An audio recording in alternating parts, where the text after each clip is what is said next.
Kā jums liekas, cik patērē šāds televizors enerģijas? Šodien mēs to pārbaudīsim ar uzlādes staciju. Pieslēgsim šeit 220 voltu izvads un paskatīsimies, cik šitā te uzlādes stacija spēs ilgi pavilkt televizoru. Starp citu, uzlādes stacijas atradīsiet zem letis.lv, liela izvēle ar saules panelīšiem kopā un sākās no 200 kaut kādiem 60 eiro. Tātad ņemam šo uzlādes staciju. Tas ir tā kā jūsu mājas rezerves akumulatoriņš, kuri kaut kādā krīzes situācijā, jebkurā mirklī varat izmantot. Šobrīd mēs ieslēdzam televizoru vienkārši rozetē, un attiecīgi rozetē iesprāst ceļļa, kas slēdzās iekšā, patērē mums jau 200-225 vatus rekuterādu, un attiecīgi šeit uzreiz rēķina 17 stundas. Tātad teļuks ir ieslēdzies, ko mēs daram, slēdzam iekšā, piemēram, YouTube.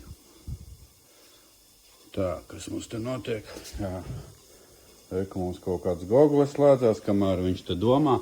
Šobrīd jau reku vati nokrītās brīžiem uz 99 jau bija.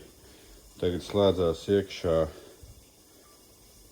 teļuks mums bremzē. Tā, slēdzam iekšā izveidots Wi-Fi savienojums. Tā, YouTube. Redzam kaut kādas 140 vatu. Un jūs ierakstiet komentārā, ko jūs nākamo gribētu redzēt, cik kas ko patērē. Tātad kaut kur ap 140 vatiem.